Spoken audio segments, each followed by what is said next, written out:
شریعت کا منشا معلوم کرنے کے لیے لوگ جن چند شخصیات کی جانب رجوع کرتے ہیں، مفتی منیب الرحمان صاحب ان میں شامل ہیں اور مانسہرہ کی تحصیل اوگی میں 8 فروری 1945 کو پیدا ہوئے مفتی منیب الرحمان صاحب، اور آج پاکستان انہیں مفتی اعظم پاکستان کے نام سے جانتا ہے۔ تنظیم المدارس کے وہ صدر بھی ہیں۔ 1973 سے دارالعلوم نئی میاں میں تدریس کا کام کر رہے ہیں۔ مختلف شرعی موضوعات پر بے شمار کتب لکھ چکے ہیں اور دارالافتاء کی ذمہ داریاں بھی سنبھالے ہوئے ہیں۔ پوری دنیا کے لوگ ان سے مسائل کے حل کے لیے رجوع کرتے ہیں۔ طویل عرصے تک رؤیت ہلال کمیٹی کے چیئرمین رہے، مختلف وفاقی اور صوبائی کونسلز کے اعزازی ممبر بھی رہے، اور اب حکومت پاکستان نے انہیں ہلال امتیاز سے بھی نوازا ہے۔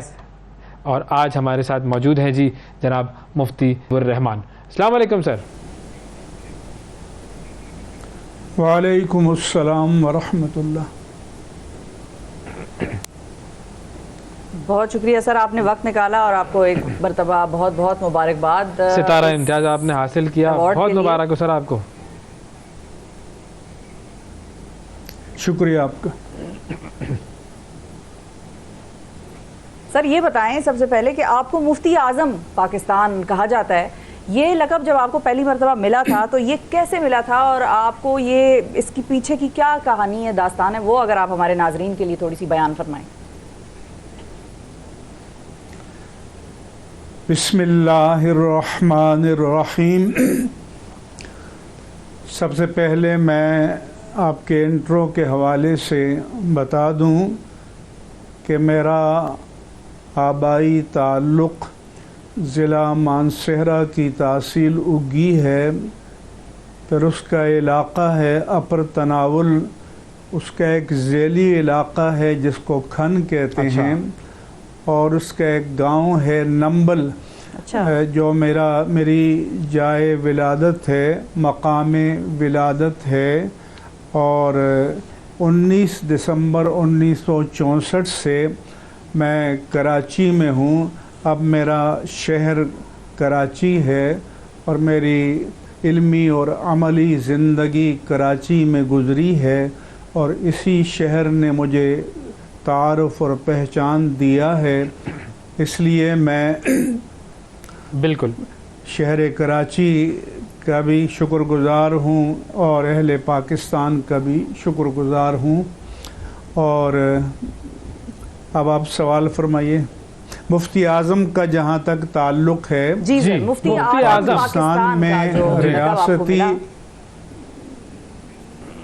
جی پاکستان میں ریاستی اور حکومتی سطح پر مفتی اعظم کا کوئی منصب نہیں ہے۔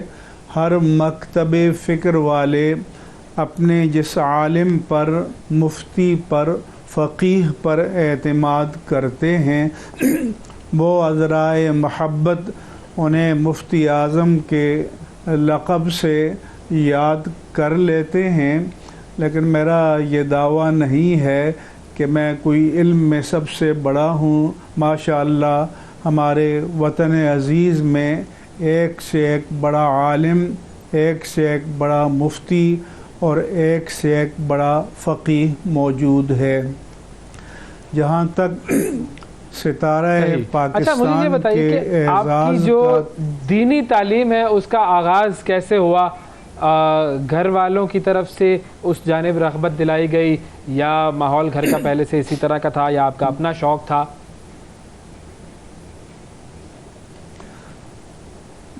میرا تعلق جس خاندان سے ہے، ہمارے آبا و اجداد 7 پشتوں سے دینی علم کے میدان میں چلے آ رہے تھے، اور اپنے پورے علاقے میں ان کا ایک بڑا نام تھا، مقام تھا، علم کے اعتبار سے بھی اور ورع و تقوی کے اعتبار سے بھی۔